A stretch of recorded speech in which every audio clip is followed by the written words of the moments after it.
Most people believe evil is rare, extreme, and easy to spot.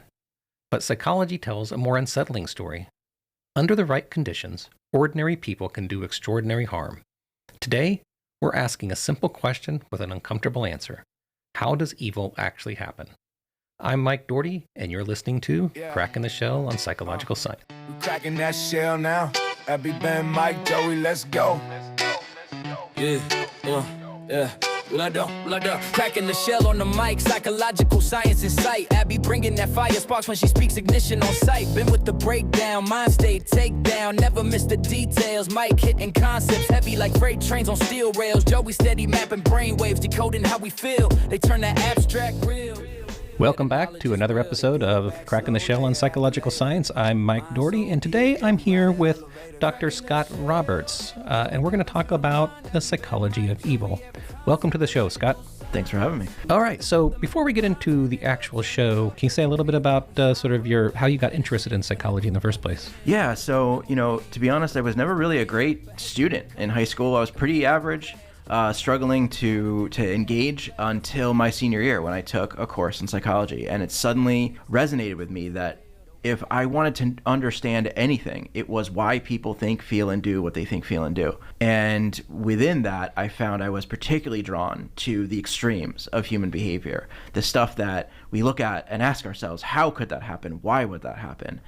And it was really the first time that I ever found myself so drawn to a field that I was choosing to read textbooks at night because I found it so interesting. So for me, that was a game changer. Now let's fast forward to your dissertation project. I remember you were focused on lie detection. So do you want to say just a few words about if you can remember that far back, a few words about your dissertation, why you got into lie detection? And oddly, I remember vividly the moment that I thought of the project. I can tell you the chair I was sitting in, and I was reading an article about the implicit association test and how it was being used to measure. Right. And just to be clear, now this is a test that's widely used in psychology to measure implicit associations or mental associations between words and constructs, right? Sort of in a very bland way. But it's been used to measure things like racial attitudes. Exactly, right. It was being used a lot at the time to look for a subconscious bias.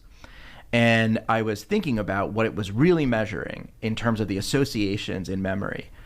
And I thought to myself, well, what else could you measure if you could measure the associations? And it just came to me immediately that, well, in order to tell a lie, you have to know it's a lie. To lie successfully, you have to keep truth separate from that lie and know which is which and when to bring up one versus the other. And I thought, well, if that's true, then wouldn't it be true that there's an implicit association between whatever concept we're talking about and the general concept of a lie or a truth, in the same way that the IAT is looking for an association between good or bad?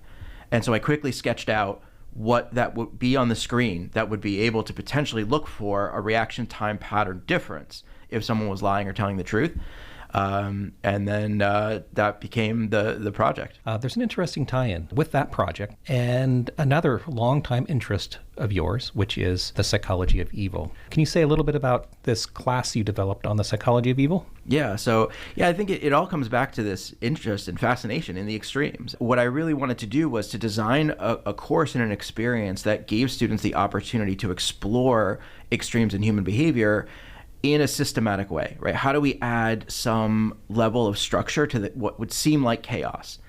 And how do different areas of psychology think about different aspects of good and evil? And how can we leverage what we understand about it to ideally reduce it, right? To have more good in the world, to make people be better to each other, and to help spread an understanding of thought and behavior in a nuanced way that helps us understand each other and not resort to conflict. Okay, now let's talk about the science of evil. This is totally outside my field, so I'm going to rely on everything that you say. We'll take it as ground truth. So you can lie as much as you want. Fantastic. No fact checking. So first, give us a definition of evil as you understand it. So it's funny because it's actually what I ask my students to do, is to define evil for themselves. It turns out it's a lot harder than it sounds, because when you push on, well, is this evil? Is that evil? Does this count?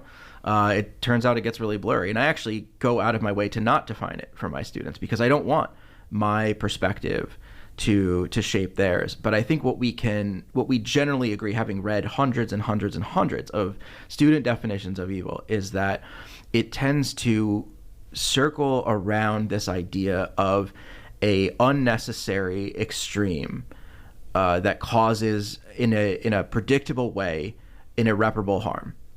And so whether that's by an overt act of choosing to go out and hurt another person, or even by omission, by callously ignoring someone else's suffering, or failing to prevent harm that you could prevent, it's fundamentally different than aggression for the purpose of self-defense. It's not an accident. It's something that requires a level of understanding of the grave harm. Well, I think what's really interesting to me about the science here and the pattern of findings is that, generally speaking, we consider ourselves to be morally good. And so, is that true even for people who are beyond questionably immoral? That's, you perceive them as amoral, but if you ask them, 99 out of 100 will tell you that they believe they are pursuing what they consider to be the greater good. Okay. Now, that greater good may be very selfish, but they may believe that that is inherently the right thing to do, that other people should think and behave the same way. They don't consider themselves exceptions. Yeah. They consider themselves on the correct side of morality as they define it. Yeah. Now, are you a Marvel guy or are you a DC comic guy? No comment. Okay. Thanos. So there's a scene in, I don't know which version of the Marvel comics it is, but there's a scene in one of the movies where Thanos, I think it's Thanos, is recounting his decision to essentially exterminate large portions of, populations. And he perceives this activity as for the greater good. So the greater good being the universe doesn't have the resources to support all of these people, and so there has to be a selection process. And it just strikes me that when he's reflecting on those activities, he's sort of basking in the glory of having succeeded to some extent. Is that what you're talking about? Like there's these pure evil intentions that we look at and we say, okay, that is an evil act, is an evil person or evil character in a Marvel comic, but yet they themselves don't see the evil. They see this as, am I getting at the right thing here? Throughout history, there have been plenty of humans who fully intended on killing vast numbers for good reasons as they define it. So when we look at one of the things we explore in the course are the root causes of evil. And there was sort of some consensus that there are fundamentally four. So there's instrumentality, which is doing something in order to gain, whether that's money. When you look at the violence committed by drug cartels, right? They're doing it because there is money to be made. There is an instrumentality to the aggression that they profit from. There's threatened egotism. You have narcissists who, when you offend them, they lash out violently. And when it's at the global stage, then they can go to war with an entire country just because they felt insulted. You have sadism, which is, though we think about it often, actually one of the least common causes of evil behavior. But the idea that you enjoy causing the harm, that you would do it simply for the pleasure of getting to be the one that harms. Now, is that, who would give me an example of the type of person who might be included in the sadism part? Is this like the serial killer type of mentality, or? That could be, somebody that kidnaps, tortures, and kills people, enjoys the act. Okay, so these are like the things that receive a lot of media attention, but also like... It's the most disturbing, so it gets the most attention. But it's the least common. But it's actually least common. The number one cause of evil, above and beyond any of the other three, is ideology, the belief in good. When you look at the history of human conflict and the atrocities that have been committed around the world across recorded time, so much of it is fundamentally about advancing what someone's idea of a good world is, whether that's their religion is the right religion, whether their politics are the right politics, whether they believe in their superiority or they believe in equality. They're doing whatever they're doing that can become grossly harmful because they believe that there is good to be done, that they're on the correct side of a moral argument. And so what's both fascinating and terrifying is how good humans are at justifying our behavior based on our beliefs. Now, it would seem that in some of these cases that you're describing, just take Nazi Germany as, I assume this is one of the cases where we're talking about ideologically fuel. But also, I would assume also some of these other factors come in as well. What does the science say? Is like when someone engages in these sort of gross mass homicide events or Holocaust-like events, are they like, is it usually one of those factors, or is it usually a confluence of things? Like there's some narcissism component and there's some of these other components, ideological components. Do they come together to fuel these bigger things? Or? Yeah, I think when you see it happen at such a large scale, chances are everything's playing a role, right? Because but how you motivate it might be different. So for example, as a leader, you may be entirely consumed with the instrumental gains. I want to be the all-powerful emperor and have everything. And in order to get it, I need to persuade an entire group of people that we are doing good by harming these other people, by taking what they have for ourselves. So even if there's a large instrumental motivation, you might cover it with an ideology. And almost certainly they're narcissistic because they believe they're entitled to have all those things and to make these decisions for other people and feel no remorse. There's probably an antisocial personality disorder component involved, right? But yeah, so I think when it escalates to that level of a scale, it's probably a little bit of everything. But on a more day-to-day, just average person level, when you think about the harm that that one person is willing to accept or inflict on another, I think that it is very easy to believe that you are doing something positive because of what you believe. So whatever side you're on, the other side is the evil, corrupt, biased side. You're right, and therefore you are entitled to do what you can to advance good. Okay. Now, when we're talking about instances of evil, there is the acts, there's the consequences, or the outcomes.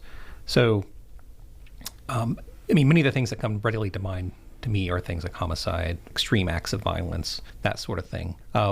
When we talk about evil, or when you talk about evil, I should say, are you thinking about this in terms of the intensity of those outcomes? You did mention earlier about the extremity. Mm-hmm. So what constitutes, there's the people can be evil, they can do bad things, but what makes it a true act of evil? Like, the harm can come in many flavors, is what I'm saying, right? Well, I think, again, it goes back to how you ultimately define it. I don't want to impose a cutoff so much as what I want to do is I want to take the extremes to use them as case studies to understand the mundane. Yeah. Right? So if we can explain why somebody would stockpile weapons, go into public, and randomly shoot at strangers, then, that seems like chaos. But it turns out there is actually a pretty reliable pattern to many of these incidents, these different psychological profiles. If we understand that, then maybe we can better understand why is a student going in and bullying another student, right? Okay. That might not be the act of evil that gets 24-hour news coverage, but it's following the same principles that if, as a science, we can shed light on, we can understand the entire spectrum of human behavior, not just the extreme. Okay, so bullying is a good example of something that is that causing irreparable harm. In some cases, it might ultimately lead to extreme harm. You can imagine what the end result of some bullying cases could be or have been, but it seems fundamentally different than mass homicide events. That even if the causes and consequences, or at least the sort of behavioral patterns, seem the same. Right. I mean, are they stealing your lunch money? Is it the instrumentality? Are they narcissists who you offended and they have to prove that they're better than you? Do they believe that you're a member of a group that is not as important or worthy as them, and they need to assert that? Do they enjoy watching you cry? I mean, it's the same four root causes. And so I see it as finding the patterns and then so that when we do encounter something that we don't understand, why would a company allow people to die in their cars on fire, knowing that was going to happen because it was cheaper to settle the lawsuits than fix the problem? Like, well, that's horrible, but it follows a pattern. And remember that it wasn't just one maniacal leader who did that. There was rooms full of people that went along with it. And so we have to understand not just the most evil person in the room. We have to understand what's going on in the minds of everyone else that's ultimately carrying this out, because it's very seldom, right, with the exception being mass shooters, it's very seldom that the quote unquote evil person is the person doing all of the harm. Right. At a larger scale, and it means you have to bring other people with you. Yeah. When I first built out the course, there were a number of writing assignments, and the first writing assignment asked students to define evil for themselves and to address the question of whether evil, based on their definition, could ever be justified. And the most common thread in their definition is that there was an overt intention to cause grave harm. So you chose to do something knowing that it was going to do this harm, and you didn't have to do it. So self-defense was almost always the sort of example of this wouldn't be evil because you're protecting your life, that's justified. But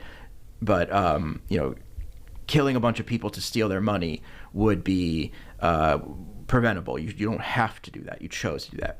In the end, when I asked them to redefine evil, one of the units that had the most profound effect is a unit on helping behavior and the bystander effect. And what are the psychological reasons that we sometimes do not help when we clearly see that someone is in need? And whether that's an individual or whether that's an entire country of people, right? Why do other countries stand by idly? Why do other social groups sit back and allow one group to harm another or one person to harm another?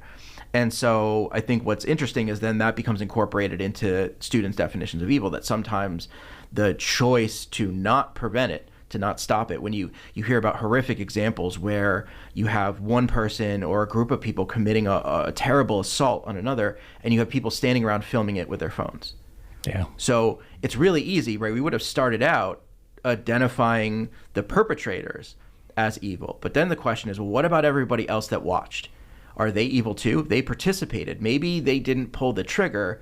Maybe they didn't touch that person, but they allowed it to continue and didn't intervene. And so how do we think about, first of all, why do we mislabel incidents? Why do we sometimes fail to recognize that there's an emergency, right? That was a lot of the classic bystander effect work that came out of social psychology. Don't reference the Kitty Genovese No. because that has been debunked. It was a story that got our attention, but there are dozens and dozens of real examples where someone fell on the floor and slowly died and no one intervened. And so the question is, first of all, how do we miss it? And now in today's world, we're walking around with earbuds in and eyes on cell phones. We're not paying attention to what's going on around us, so it's very easy to miss. Yeah. But then even when we recognize that someone's in need for help, how do we justify to ourselves that we don't need to intervene, that somebody else will take care of this? Yeah. And that's true on every street corner, and it's true all over the world when we think about the needs of others relative to our level of responsibility. Yeah. Oh boy. Yeah, we could go down this alley for, God, who knows, a lifetime probably. But anyway, Scott, it's been wonderful talking to you today. We should have you back on sometime and we can talk about maybe some lighter topics. I'm happy to stay on the dark side. And I hope to see many of our listeners in the Psych of Evil in a coming semester. If you want to learn more about the course, go.umd.edu/evil. Awesome. Perfect. Thank you. Take care, buddy, and we'll talk soon, all right? Thanks, sir. Here, bye. Trains on steel rails, Joey steady mapping brainwaves, decoding how we feel. They turn that abstract real. Yeah, the knowledge is real. They peel it back slow, layer after layer. Mind so deep, yeah, we ride that elevator. Cracking the shell.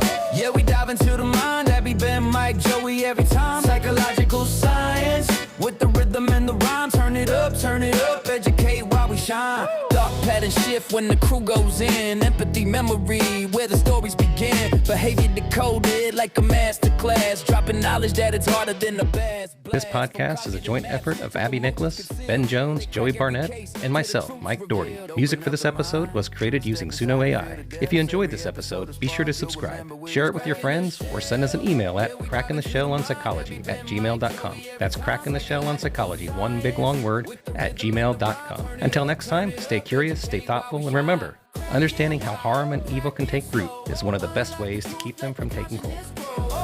Kids vibe.